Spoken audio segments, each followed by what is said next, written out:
hubungannya. Kalau kita dunia ya kita saling beragama ini kita saling menghormati itu terbiasa. Jadi Makanya menurut Anda Allah mengatur itu di akhirat atau di dunia? yang gimana Bang Idis? Allah ingin mengatur umat muslim itu di dunia atau di akhirat atau kedua-duanya?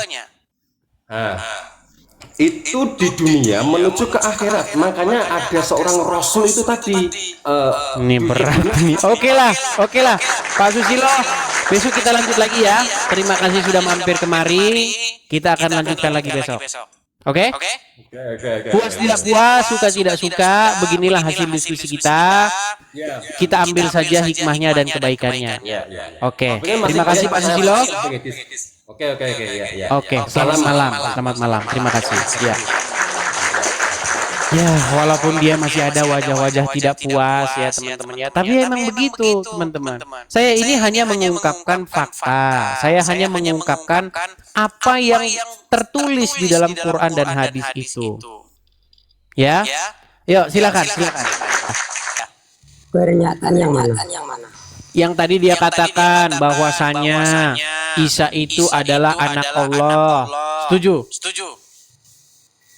Allah namanya anak. Iya, karena memang bukan bidangnya. Ya, bayangin, seorang tentara ngomong agama Islam yang lainnya. Oke, apa yang mau Anda sampaikan, Erik Ranggung? Nah, begini ya. Dari tadi saya mengikuti live Edis ya.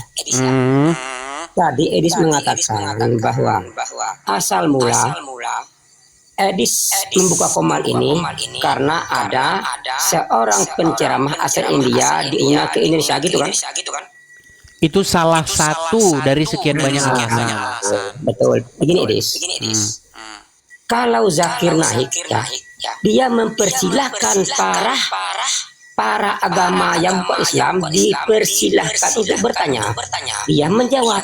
Sedangkan si Edis, kamu yang bertanya, Islam yang sudah menjawab. Kan terbalik. Sebentar.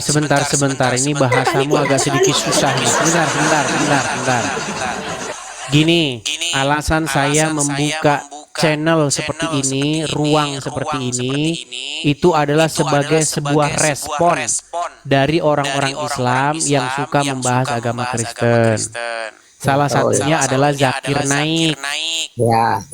Nah, lalu Anda tidak setuju, Anda bersedikit berkeberatan kalau Zakir Naik ditanya.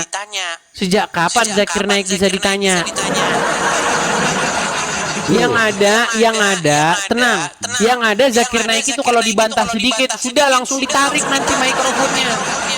Coba ketika Zakir Naik berdiri di atas podium, dia mempersilahkan memang, silakan Muslim Kristen bertanya.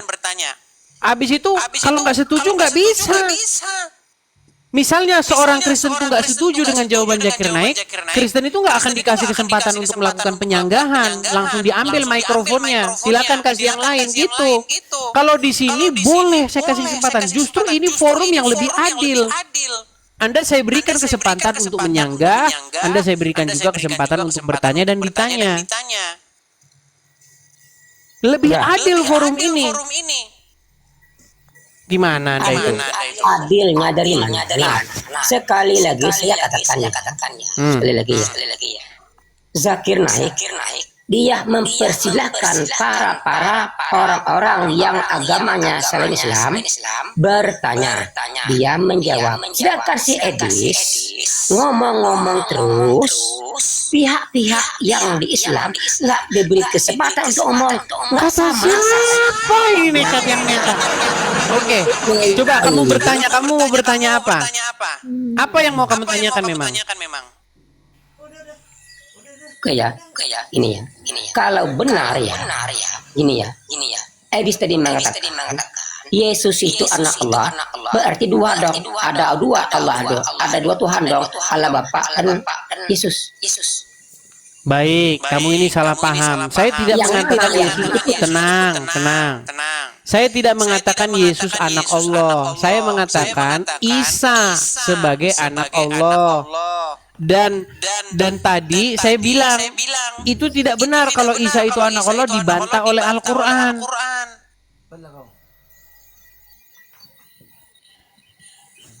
Di dalam Bible, di dalam Taurat, di dalam Injil, Allah itu tidak pernah ada. Allah itu Tuhan negeri Arab para penyembah berhala,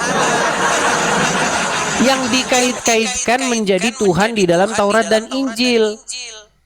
Kalau Anda buka Taurat, Anda buka Injil, tidak pernah ditemukan di situ ada Allah, nggak pernah ada. Allah itu asli Tuhannya orang Arab, penyembah berhala di Arab sana, di Ka'bah. Udah. Lalu kalau Allah tidak ada dalam Taurat, adakah kata Yesus dalam Taurat? Ada. Mana? Banyak. Mana? Itu sudah sering saya tunjukkan. Nama. Tunjukkan. Oh, mau saya tunjukkan. Baik, saya tunjukkan.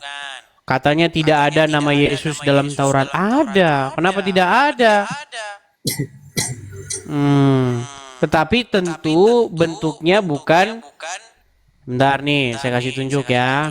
Bukan framing. Enggak ada framing. Nih. Saya tunjukkan ayatnya. Apakah ada kata Yesus di dalam Perjanjian Lama? Ada. Siapa bilang tidak ada? Saya kasih tunjuk ya. Misalnya, nih, di dalam 1 Tawarikh ya, pasal yang ke-24 ayat 11. Yang ke-9 pada Yeshua. Yang ke-10 pada Sekhannya. Ada. Di dalam Ezra juga ada nih. Bani Piahat Moab, yakni anak-anak Yeshua dan Yoab. Ada. Udah. Yesus itu atau Yeshua itu nama yang lumrah, nama yang biasa di tengah-tengah umat Israel.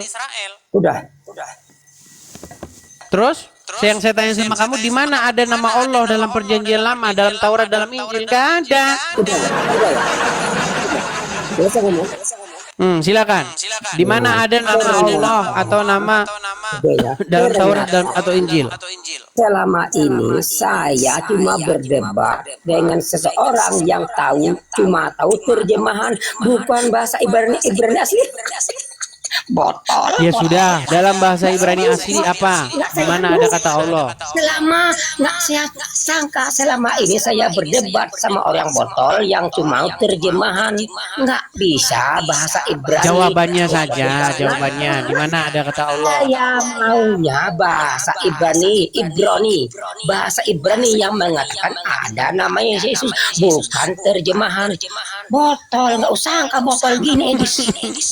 Aduh, Erik ditanya di mana Allah dalam Taurat dan Injil, lari kemana-mana.